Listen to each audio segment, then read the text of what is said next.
السلام علیکم۔ تابوت سکینہ ایک صندوق کا نام ہے جو شمشاد کی لکڑی کا بنا ہوا تھا۔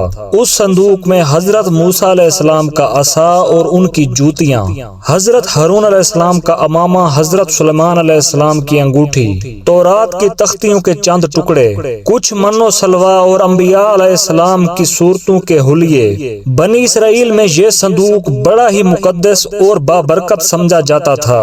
یہ لوگ جب کفار سے جہاد کرتے اور کفار کے لشکروں کی کثرت اور شان و شوکت دیکھ کر سہم جاتے تو وہ اس صندوق کو اپنے لشکر کے ساتھ رکھ لیتے تھے۔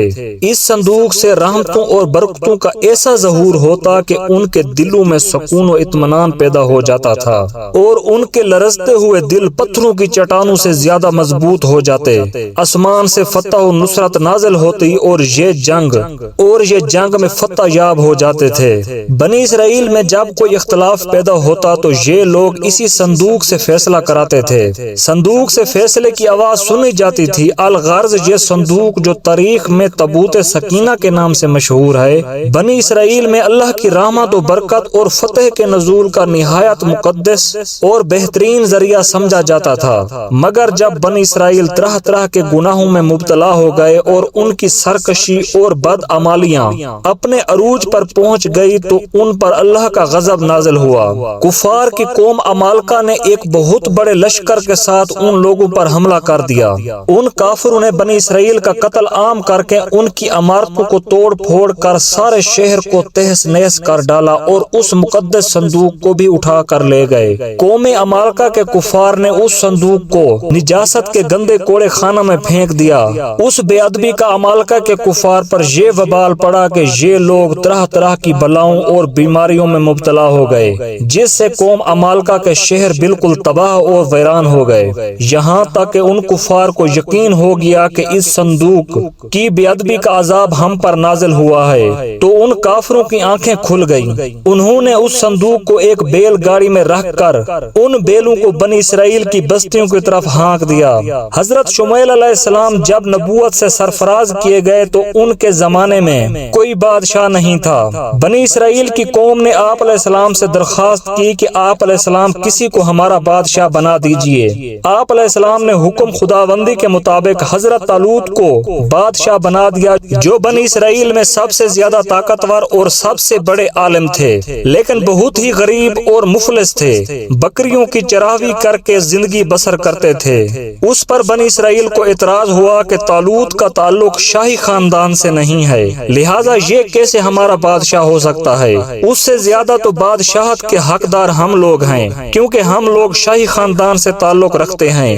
ایک غریب اور مفلس انسان بھلا تخت شاہی کے لائق کیوں کر ہو سکتا ہے؟ بنی اسرائیل کے ان اعتراض کا جواب دیتے حضرت شمویل علیہ السلام نے یہ تقریر فرمائی کہ اس کا تعین میری طرف سے نہیں ہے، بلکہ یہ تو اللہ تعالیٰ کا حکم ہے جس نے اسے بادشاہت کے لیے چن لیا ہے۔ پھر ظاہراً بھی وہ تم میں بڑا عالم ہے اور قوی و طاقتور، شکیل و جمیل، بہادر اور لڑائی کے فنون سے پوری طرح واقف کار ہے۔ اللہ اپنا ملک جسے چاہے دے اور اللہ وسعت علم والا ہے۔ اس کی بادشاہی کی نشانی یہ ہے کہ تمہارے پاس وہ تابوت جس میں تمہارے رب کی طرف سے دلوں کا چین ہے۔ اللہ تعالیٰ نے قرآن میں اس واقعے کا ذکر کرتے ہوئے ارشاد فرمایا، جس کا ترجمہ یہ ہے، اور ان سے ان کے نبی نے فرمایا کہ بے شک اللہ تعالیٰ نے طالوت علیہ السلام کو تمہارا بادشاہ بنا کر بھیجا ہے۔ بولے کہ ہم پر اسے بادشاہی کیوں کر ہوگی، اور ہم اس سے زیادہ سلطنت کے مستحق ہیں،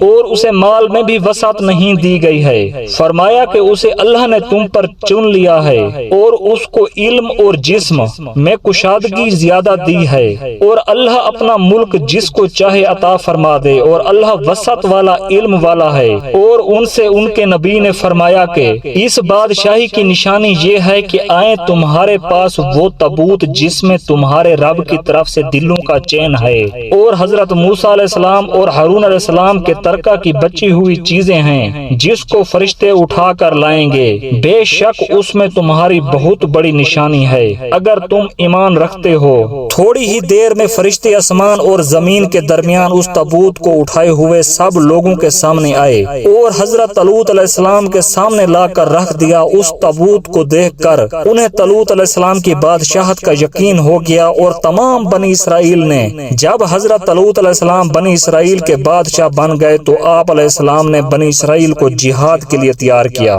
اور ایک کافر بادشاہ جالوت سے جنگ کرنے کے لیے اپنی فوج کو لے کر میدان جنگ میں نکلے۔ راستے میں حضرت طالوت علیہ السلام نے اپنے لشکر سے کہا کہ اللہ تعالیٰ تمہیں ایک نہر کے ساتھ آزمانے والا ہے۔ اس نہر کا نام نہر الشریعہ تھا، جو اردن اور فلسطین کے درمیان واقع تھی۔ حضرت طالوت علیہ السلام نے اپنے لشکر کو ہوشیار کر دیا کہ کوئی بھی اس نہر کا پانی نہ پیے۔ ہاں، اگر کسی نے ایک آدھ گھونٹ بھی پی لیا تو کوئی حرج نہیں، لیکن لشکر جب اس نہر کے قریب پہنچا تو پیاس کی شدت سے لشکر کے لوگ نہر پر جھک پڑے اور پیٹ بھر کر پانی پی لیا، مگر ان میں کچھ لوگ پختہ ایمان والے بھی تھے جنہوں نے اس نہر کا پانی نہیں پیا، اور اگر پیا تو ایک آدھ گھونٹ، لیکن جنہوں نے پیٹ بھر کر پانی پیا تھا ان کی پیاس تو بجھ گئی، لیکن وہ جنگ کرنے کے قابل نہیں رہے۔ لشکر کی 80,000 کی تعداد میں سے 76,000 لوگوں نے پیٹ بھر کر پانی پی لیا۔ ان کی نافرمانی کا یہ اثر ہوا کہ ان کی ہمت پست ہو گئی،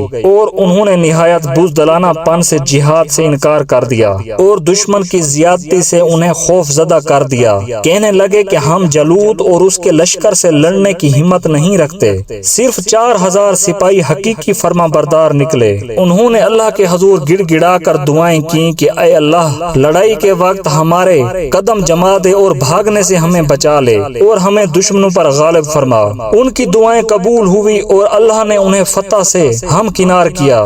جالوت بہت ہی قد آور اور نہایت طاقتور بادشاہ تھا۔ دونوں فوجیں میدان جنگ میں لڑائی کے لیے صف آرائی کر چکی تو حضرت طالوت نے اپنے لشکر میں اعلان کر دیا کہ جو شخص جالوت کو قتل کرے گا میں اپنی شہزادی کا نکاح اس کے ساتھ کر دوں گا اور اپنی آدھی سلطنت بھی اس کو عطا کر دوں گا۔ جب جنگ شروع ہوئی تو حضرت داؤد علیہ السلام اپنی گوپھن لے کر آگے بڑھے۔ یہ ایک ہتھیار تھا جس میں پتھر رکھ کر دشمن پر مارے جاتے تھے۔ جالوت پر آپ علیہ السلام کی نظر پڑی تو آپ علیہ السلام نے اپنی گوپھن میں پتھر رکھے اور بسم اللہ پڑھ کر جالوت کے اوپر پھینکے۔ یہ پتھر جا کر جالوت کی ناک اور کھوپڑی پر اور اس کے بھیجے کو پاش پاش کر کے سر پیچھے سے نکل کر اس کے سپاہیوں کو لگے، جس سے بہت سے سپاہی ہلاک ہو گئے۔ جالوت کے مرتے ہی اس کے لشکر کی ہمت ٹوٹ گئی اور اس کے لشکر میں بھگدڑ مچ گئی۔ حضرت داؤد علیہ السلام جالوت کی لاش کو گھسیٹتے ہوئے لائے اور اپنے بادشاہ حضرت طالوت علیہ السلام کے سامنے ڈال دیا۔ اس پر حضرت طالوت اور بنی اسرائیل بے حد خوش ہوئے۔ جالوت کے قتل ہو جانے کے بعد اس کا لشکر بھاگ نکلا اور حضرت طالوت علیہ السلام کو فتح مبین حاصل ہوئی۔ حضرت طالوت نے اعلان کے مطابق اپنی شہزادی کا نکاح حضرت داؤد علیہ السلام سے کر دیا اور انہیں اپنی آدھی سلطنت کا بادشاہ بھی بنا دیا۔ اس واقعے کے 40 سال بعد جب حضرت طالوت علیہ السلام کا انتقال ہو گیا تو حضرت داؤد علیہ السلام پوری سلطنت کے بادشاہ بن گئے، اور جب حضرت شمیل علیہ السلام کی بھی وفات ہو گئی تو اللہ تعالیٰ نے داؤد علیہ السلام کو بادشاہت کے ساتھ ساتھ نبوت سے بھی سرفراز فرما دیا۔ ایک روایت میں ہے کہ حضرت داؤد علیہ السلام کی زبردست خواہش تھی کہ وہ اس صندوق تابوت سکینہ کے لیے ایک مستقل گھر بنائے تاکہ یہ محفوظ رہے۔ بلا آخر حضرت سلیمان علیہ السلام نے اپنے عہد سلطنت میں یہ گھر تعمیر کروایا جو ہیکل سلیمانی کے نام سے مشہور ہوا۔ حضرت سلیمان علیہ السلام نے یہاں خادموں کے لیے رہائش گاہیں بھی بنوائی تھی۔ ان کے بعد ہر آنے والے بادشاہ نے اس ہیکل کی